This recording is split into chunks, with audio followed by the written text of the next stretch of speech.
Good morning, Idausa Osama, Director, Research and Policy, African Development Studies Center, who's here to help us take a deeper look at some of the news stories. Blessing, good morning. Hiya, good morning. Good morning. Good morning, viewers. I did not want to take it further, but I only stopped at 132,000 visas issued by the UK government to Nigerians for the first half of 2023. This Japa thing is serious. It's real. You know, they do say that the UK has become Nigeria's annex in a context. Oh my God. The report says 132,000 visas were issued. They were requested by Nigerians. Of course. Because request follows, comes before issuance in the first place. And it goes to show the extent of, should I say, disbelief that a lot of Nigerians now have in the system, or the extent to which they can go to, seek greener pastures out there. Some months back, the United Kingdom actually had complained that they gave Nigerians 4,000 student visas, and over 32,000 people came with the 4,000 visas.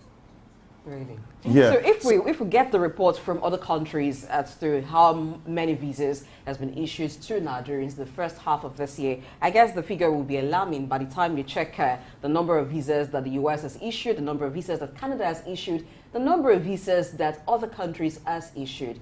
What is the way out of this? We talk about brain drain every now and then, because for the visas issued, the ones that were issued for work, the ones that were issued for study, it's a combination of both. So if people go to the UK to study, chances are they will not return to Nigeria after study.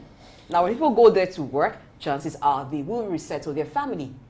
Yeah, of course, this thing had been in the center of the news for a while now. The last time, you remember that TED Fund complained that a lot of people that they sponsored to abroad to go do studies, they never returned.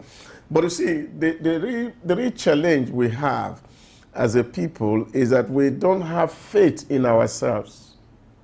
And I think that is a problem. And that is what is actually responsible for our inability as a nation to put our hearts together. Now, when you look at the reason a lot of people give, is, of course, for people who have children. Because if you look at the demographics, people who have children between age 15 downwards are the one really migrating in drove. And what are they running away from? They are running away from school fees, where they can get free school and quality school. That's one leg of the migration. Because all of these 102,000 that we're talking about is not all adults. There are children in it who are below the age of 15, of course, because they get into Europe. The Europeans give them free education for children in that age bracket. And so they are saved the risk of school fees, and then the children still have quality education. Now, when you come back home, there's no quality education in the public schools. And the cost of the private school is above the roof. So with what you're earning here, you can send your child to a private school where, of course, you can be very certain of the stability of the school year. In the public sector, you are not sure of the stability, especially at the university level. They strike today, they strike, ASU is down tomorrow. All these crises are the thing putting pressure that's actually moving Nigeria. What's the implication? It's also having direct implication on our macroeconomic environment. Because all these dollar demand, it's for purposes. It's for this purpose. Such as this. So you can imagine if UK in the last quarter had been able to take over 100,000 people. Now imagine, not to talk about African countries, see the volume of dollars that is required for this kind of movement. And there's no way dollar will not be at the rooftop. Okay. And I think this, what it says to government is to see how can we begin to work on our system so that we can begin to get credibility in the system. Like the president told us that strike is gone forever, that a 4-year course will be a 4-year course. No longer 8 years or 7 years. So once we can achieve this in the system, probably a lot of people will have to stay back. And it will eventually boost the faith of people, because you actually started by saying that those who are leaving do so because they lack faith in the country. Yeah, people will say faith is the evidence of things unseen. Yet at the same time, they will say that seeing is believing. For most Nigerians, the seeing part of it is the believing part of it, because what we see essentially is not encouraging enough and it's not boosting people's faith. So maybe when our government or we as Nigerians come together and solve our issues and ensure that we can have a bit of stability. You see, it's not just government alone. That's why I said you see, because we as a people, because sorting and sleeping is still going on in our universities. It's still on the high roof. We still have situation in our university today where our students, they leave school system, many of them can't even write their project. True. Many of them cannot write thesis. So they are photocopying these things just to see them through a system. And it is the university system that is supervising this fraud. We need to speak to this issue because we're talking about quality manpower.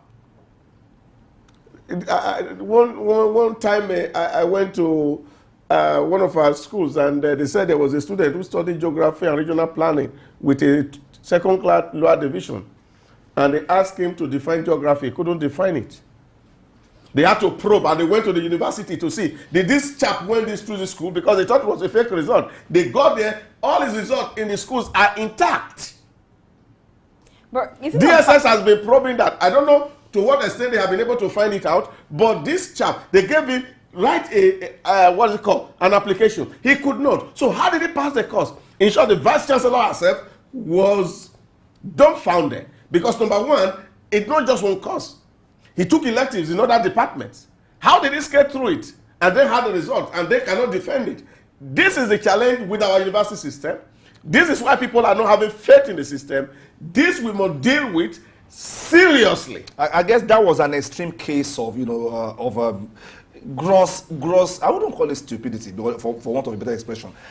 If it could not, make transformative, use of its knowledge, that would have still been acceptable in the context. But then he could not define geography. That for me is unforgivable, and it's a slap on our educational system as a whole. Well, it doesn't even start or end with the tertiary institutions. Let's even look at the way our schools are run from the primary level, given the public system, the primary level, the secondary level. The emphasis on passing exam rather than people actually assimilating. We do not emphasize assimilation. People do not internalize what they learn. So a lot of times it's about how do I, if I need to cram it, if I need to just have it some way, so that when it comes to the exams, I just pour it and it ends there. And for the university system, once you're done with a particular course for a semester, in a lot of cases, it's goodbye forever to that particular course. So these are some of the things that encourage. That is not to make excuse for someone who could not define geography, and yet he majors on geography and regional planning. You see, because I only spoke to the university, I didn't want to belabor myself with the lower cadre, the primary and the secondary. In short, my eldest brother warned me and he said, don't send your child to private school because the deception there is massive. It's more in the private sector. Because all they are doing, they are looking for crowd. So they are double promoting children who cannot even defend what they are doing. So it's not just in the public school alone. So the system is corrupt. And I think this is where government need to really do an overhaul. Body examining bodies, because there's a whole lot of complex issues why people cannot stay, because the quality we get here is below standard.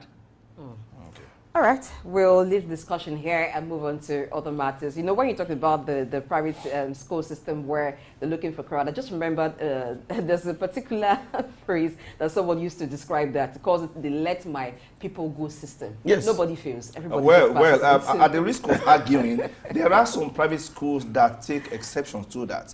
They still have a blend of the normal orthodox schools, if I can use that phrase, essentially. I have talked about private schools that I know of who will not compromise on standard. And parents like us are taking our kids there because we can guarantee their quality.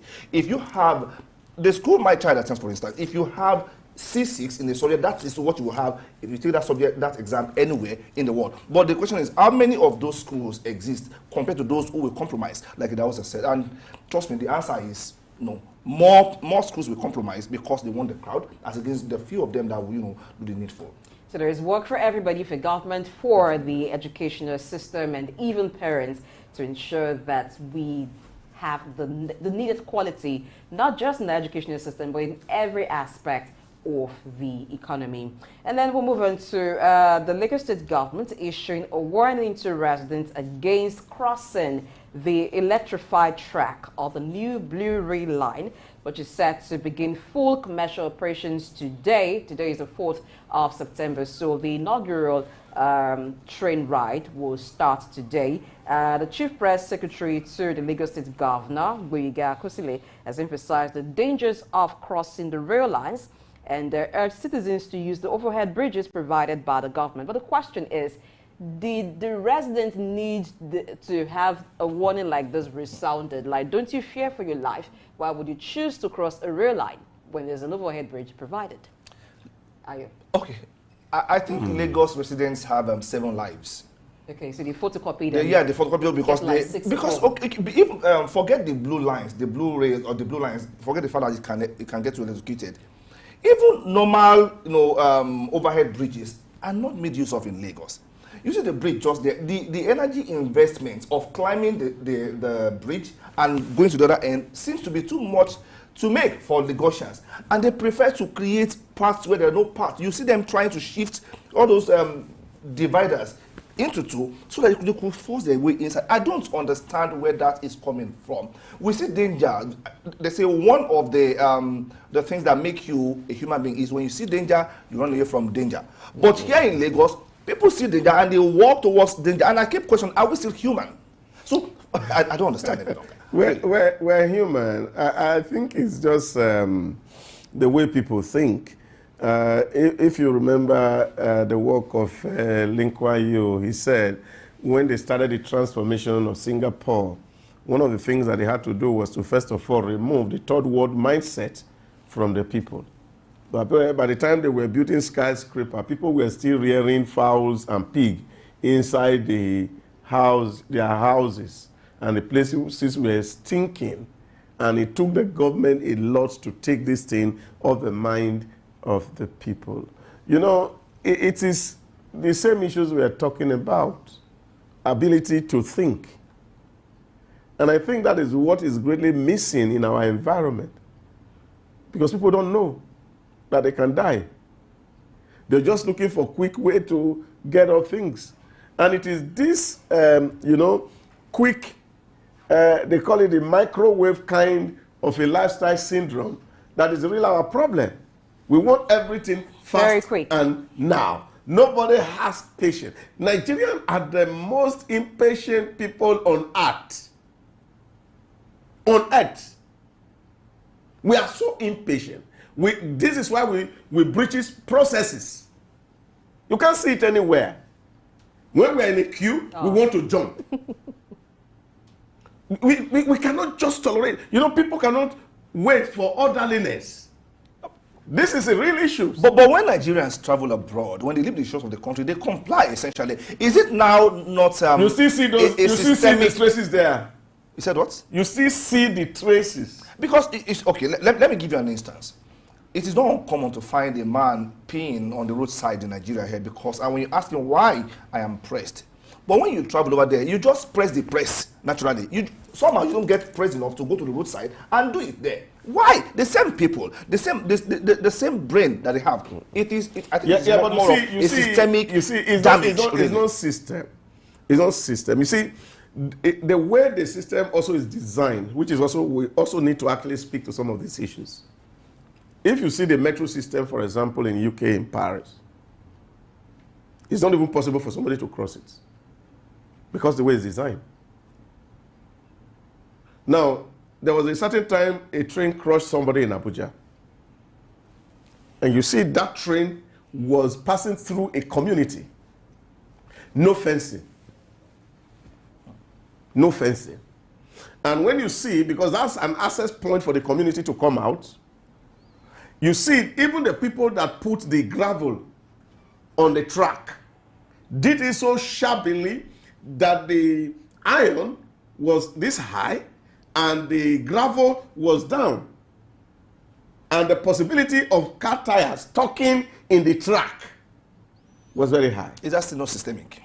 This is where the issues are. So we also have this collusion from both private construction company and government supervisors, where we award contract, we spend so much money, and we don't really think about people. Because naturally, those things should be fenced, especially where it passes through a community, so that people cannot have access.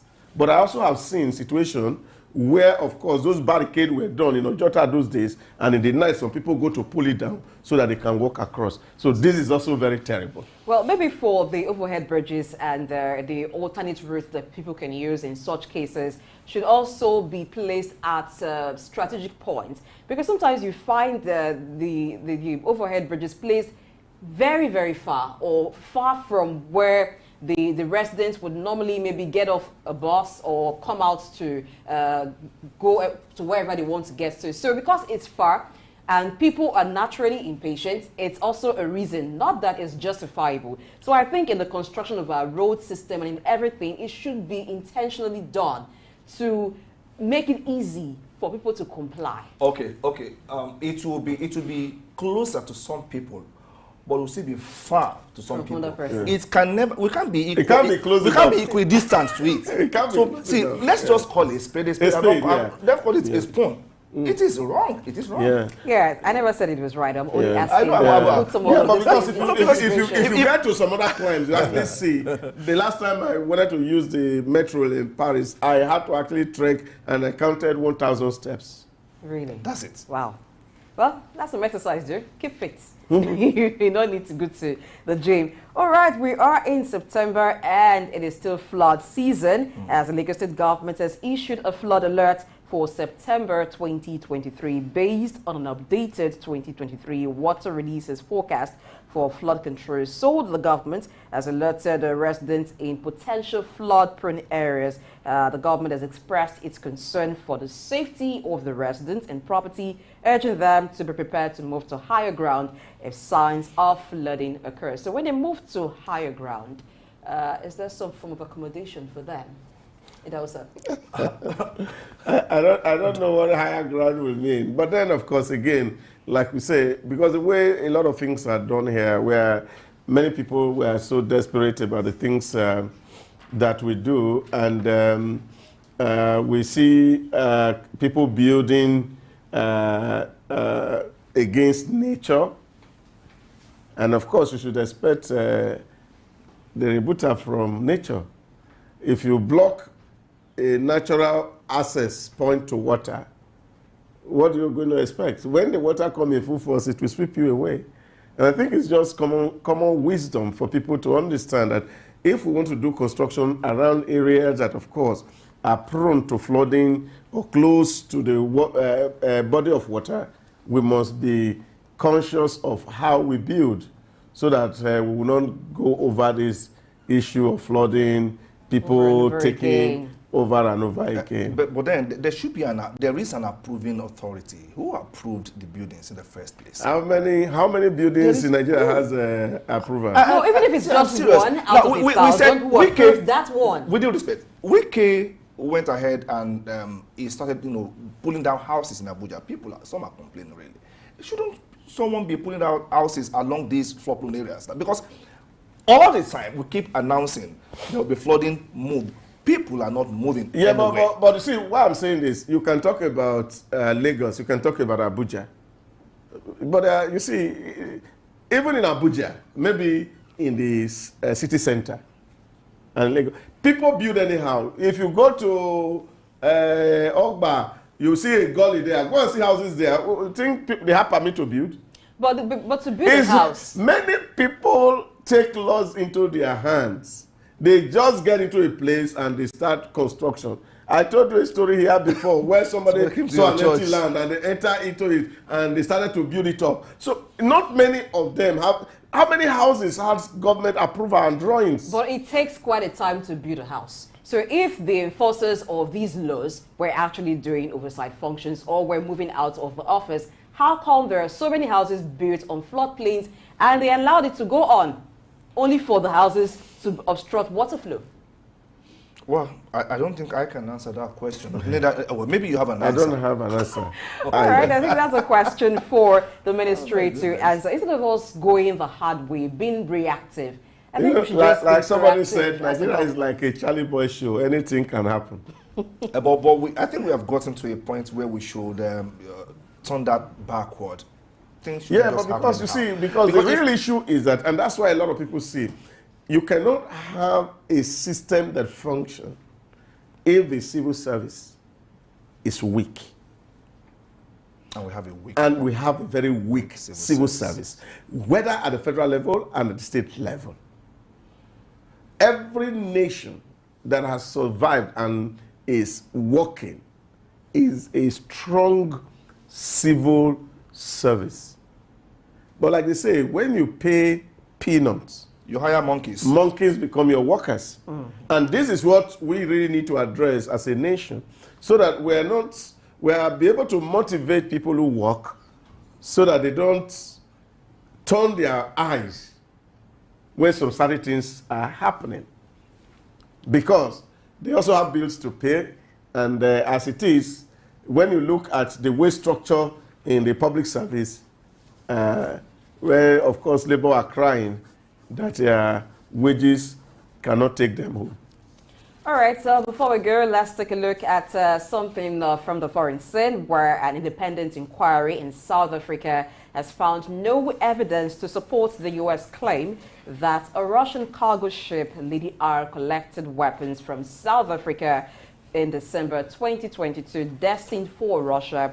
Now, the allegations led to a diplomatic row and raised questions about South Africa's neutrality in Russia's conflict with Ukraine. The South African president, Cyril Ramaphosa, is saying that the accusations had a damaging impact on the country's economy as well as its reputation. Now, this independent inquiry, which has empowered the rebuttal by South Africa that they had no participation in the Russia-Ukraine issue.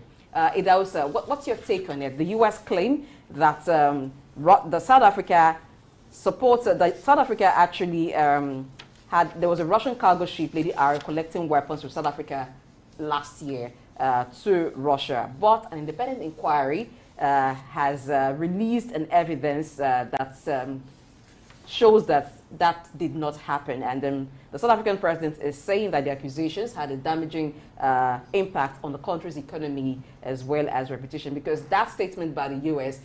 Put South Africa in a position of complicity with the Russian government. Yeah, that is always international game. It's always there. We went to Iraq to destroy everything, looking for nuclear weapon. Did you see anyone there? Not yet. You didn't find anything. They say, so in international politics, the things that you have to preempt your opponent. So what America does most of the time is preemptive move, to be sure that nobody is getting anything from the back door. Well, of course, what can South Africa do? They don't pull so much weight, and they can't sanction the U.S. So the international policeman of the whole world, they do some things and they go free. If they were really serious, of course, the government of South Africa would have taken some sanction against them or banning some things from happening. But you see, this is where Africans will need to really grow up, so that we wield enough power to say when somebody indict us, we will punish them for their actions. But I think that wasn't quite good enough for the United States to have indicted or make those very flippant claims without doing their due diligence.